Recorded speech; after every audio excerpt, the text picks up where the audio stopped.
Welcome back to Bible Bears. Has the NFL declared war on attending church? I don't think so. But what is happening is, in a recent agreement between the NFL and the NFL Players Association, they have agreed to certain stipulations for the upcoming 2020 season. And among them, players are not allowed to attend church if the church is at more than 25% capacity. 25% capacity, as we all know, isn't very many people at church. Now, I understand COVID's going around. A lot of churches aren't even opening. Those who do are limiting the number of people who come in. Well, some of the more gung-ho ones don't care and they're just letting anybody in. But my church has been back in service for a while. We're following all the rules. Everybody's sitting 6 feet apart, forward and side to side. We're not allowed to pass anything at church. However, we have enough people at church that I would think the NFL will consider that certainly at more than 25% capacity. So if we did have the good fortune of a sports figure attending our church, we would have to turn them away.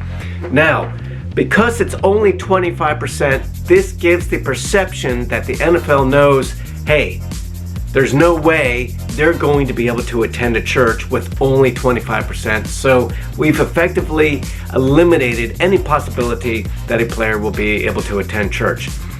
Think about it. If a player shows up to church, let's say 10-15 minutes before service starts, everything looks pretty kosher. There's not many people there. Certainly he's only at 1/4% capacity, maybe a little less.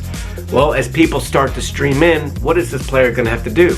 Reevaluate the situation, get up, and then exit and abandon the service? Because he may face a fine of between, who knows, $5,000 to something like $60,000 if he violates the collective bargaining agreement. Wow, doesn't sound very cool to me. Now, among the other restrictions, it's not just churches, so to be fair, they can't attend any indoor nightclubs. So I don't know if outdoor nightclubs are permitted. A lot of these clubs have these large decks, probably particularly in a warmer climates like Miami and such. People out on the deck, is that permitted? I don't know. No indoor concerts.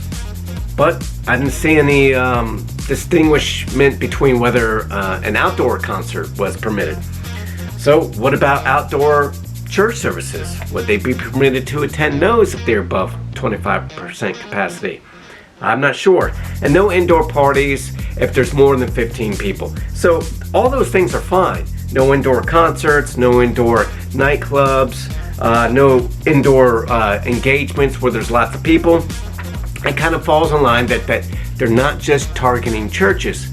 But here is where the problem begins to happen, and we've been seeing this for weeks all over the country.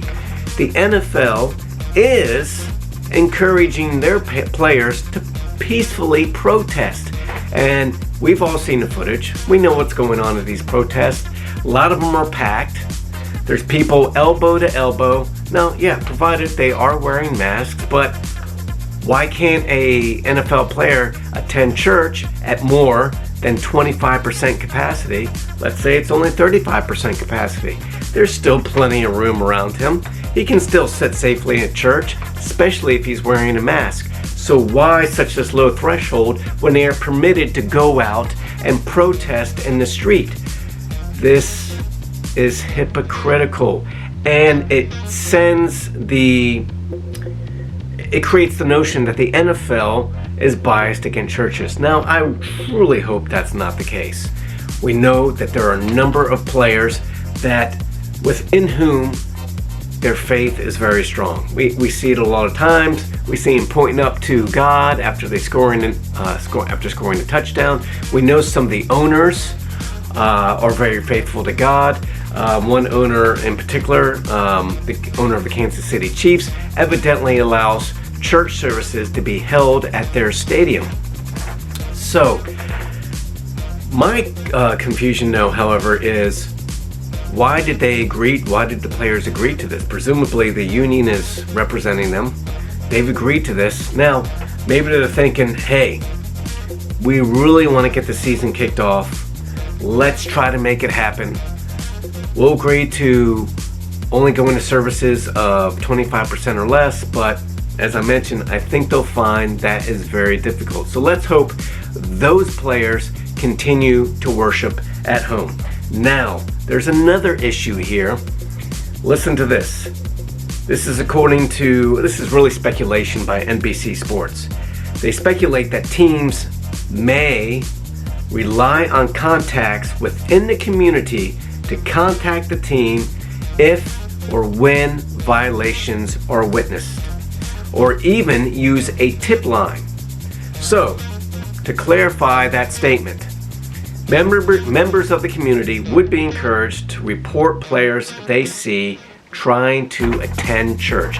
Can you imagine someone staking out a church where you are known to regularly attend? And if you go inside the service, what happens then? This person goes inside the service,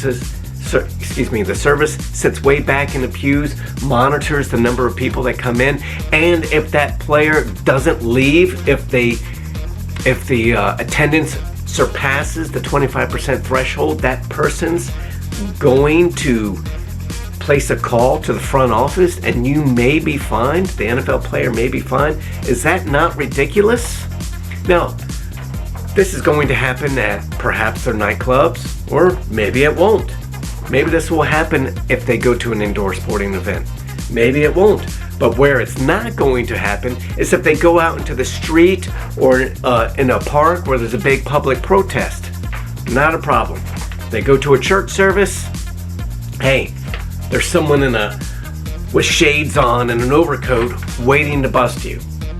It doesn't feel right. And it's just one more infringement, one more, I hate to even use the word, this is so ridiculous how in Portland they're calling the police that are stopping the rioters from looting and destroying property. They're calling the Gestapo, Nazi-like police force, and yet to attend church you have somebody spying on them.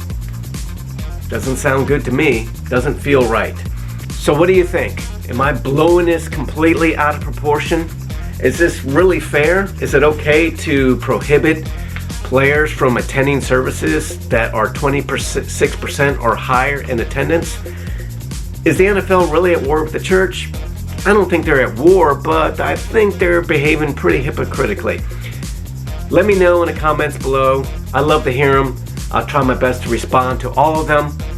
That's all for now.